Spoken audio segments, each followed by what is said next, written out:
ਇਹ ਦਿਲਚਸਪ ਤਹਿਰੀਰ ਮੈਨੂੰ ਤਾਰਿਕ ਬਲੋਚ ਸਹਿਰਾਈ ਦੀ ਕਿਤਾਬ ਕਤਬੇ ਸੇ ਤਰਾਸ਼ੀ ਜ਼ਿੰਦਗੀ ਤੋਂ ਮਿਲੀ ਏ।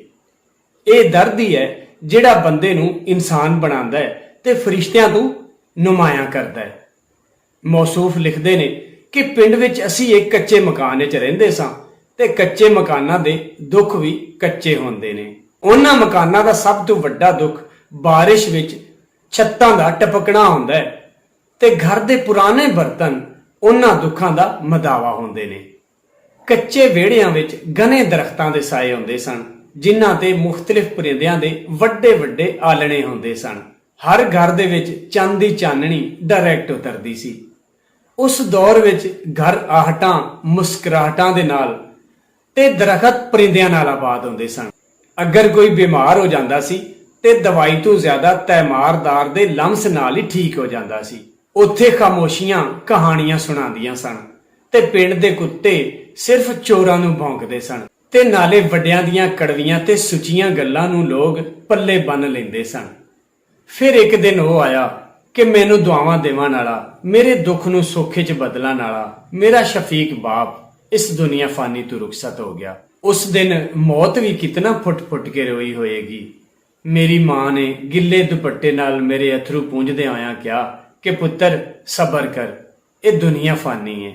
ਮੈਂ ਮਾਂ ਨੂੰ ਕਿਹਾ, ਮਾਂ ਮੇਰਾ ਪਿਓ ਨਹੀਂ ਮਰਿਆ ਬਲਕਿ ਉਹ ਸਾਨੂੰ ਮਾਰ ਕੇ ਟੁਰ ਗਿਆ। ਮਾਂ ਦੇ ਦਿਲਾਸੇ ਦੇਣ ਨਾਲ ਮੈਂ ਆਪਣੇ ਖਾਬ ਵੀ ਆਪਣੇ ਪਿਓ ਦੇ ਨਾਲ ਦਫਨਾ ਦਿੱਤੇ।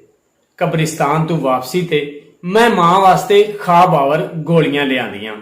ਮੈਂ ਮਾਂ ਨੂੰ ਕਿਹਾ ਕਿ ਮਾਂ ਮੈਨੂੰ ਪਤਾ ਹੈ ਤੈਨੂੰ ਨੀਂਦ ਨਹੀਂ ਆਉਣੀ, ਪਰ ਮਾਂ ਨੇ ਕਿਹਾ ਕਿ ਪੁੱਤਰ ਇਹ ਗੋਲੀਆਂ ਨੀਂਦ ਤਾਂ ਦੇ ਸਕਦੀਆਂ ਪਰ ਖਾਬ ਨਹੀਂ। ਮੇਰਾ ਵਾਲਿਦ ਕੀ ਮਰਿਆ ਜਿਵੇਂ ਦੁਨੀਆ ਹੀ ਖਤਮ ਹੋ ਗਈ। ਜਦੋਂ ਤੱਕ ਸ਼ਫੀਕ ਵਾਲਿਦ ਦਾ ਸਾਇਆ ਬੰਦੇ ਦੇ ਸਰ ਤੇ ਰਹਿੰਦਾ ਹੈ, ਬੰਦੇ ਦੀ ਜ਼ਿੰਦਗੀ ਵੀ ਨਾਲਾਇਕ ਤਾਲਿਬ ਇਲਮ ਦੇ ਬਸਤੇ ਦੀ ਤਰ੍ਹਾਂ ਹਲਕੀ ਫੁਲਕੀ ਲੱਗਦੀ ਏ। ਜ਼ਿੰਦਗੀ ਦੀ ਛਾਂ ਬਣਨ ਵਾਲੇ ਹਮੇਸ਼ਾ ਚਾਨਣ 'ਚ ਗੁੰਮ ਹੋ ਜਾਂਦੇ ਨੇ। ਮੇਰਾ ਦਾਦਾ ਕਹਿੰਦਾ ਸੀ ਕਿ ਪੁੱਤਰ ਰਾਤ ਦੀ ਤਾਰੀਕੀ 'ਚ ਗੁੰਮ ਹੋਣ ਵਾਲੇ ਤਾਂ ਮਿਲ ਸਕਦੇ ਨੇ, ਲੇਕਿਨ ਜਿਹੜੇ ਦਿਨ ਦੀ ਰੋਸ਼ਨੀ 'ਚ ਗੁੰਮ ਹੋ ਜਾਣ ਉਹ ਕਦੀ ਨਹੀਂ ਮਿਲਦੇ। ਵਕਤ ਦਾ ਅੰਧਾ ਮੁਅਰਰਿਖ ਸੋਹਣੀ ਮਹੀਵਾਲ ਦੀ ਦਾਸਤਾਨੇ ਮੁਹੱਬਤ ਤਾਂ ਲਿਖਦਾ ਰਿਹਾ, ਲੇਕਿਨ ਕੱਚੇ ਘੜੇ ਦਾ ਦੁੱਖ ਨਾ ਲਿਖ ਸਕਿਆ। ਦਰਦ ਨੂੰ ਸਮਝਣ ਵਾਸਤੇ ਜੇਠ ਹਾੜ ਦੀ ਗਰਮੀ ਸਹਿਣੀ ਪੈਂਦੀ ਏ। ਕਦੀ ਕਦੀ ਮੈਨੂੰ ਇੰਜ ਲੱਗਦਾ ਹੈ ਜਿਵੇਂ ਅਸੀਂ ਗੋਰਖਨ ਮੁਆਸ਼ਰੇ 'ਚ ਪੈਦਾ ਹੋਏ ਹਾਂ। ਇੱਥੇ ਹਰ ਕੋਈ ਇੱਕ ਦੂਸਰੇ ਦੀ ਕਬਰ ਖੋਦ ਰਿਹਾ ਹੈ।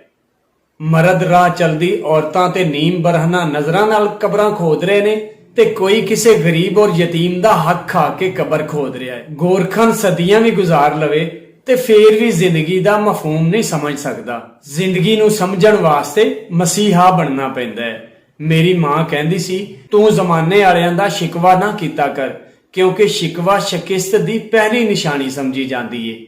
ਮੇਰਾ ਪੁੱਤਰ ਫਤਵਾਗਿਰੀ ਤੋਂ ਦੂਰ ਰਹਿਣਾ, ਹਮੇਸ਼ਾ ਲੋਕਾਂ ਦੇ ਦਰਮਿਆਨ ਪਿਆਰ ਮੁਹੱਬਤ ਦਾ ਬੀਜ ਬੋਣਾ। ਇੱਥੇ ਹਰ ਥਾਂ ਨਫ਼ਰਤ ਦੇ ਕਿੱਕਰ ਉੱਗੇ ਹੋਏ ਨੇ, ਪਰ ਮੇਰਾ ਪੁੱਤਰ ਤੂੰ ਹਰ ਤਰਫ ਮੁਹੱਬਤ ਦੇ ਫੁੱਲ ਉਗਾਣਾ।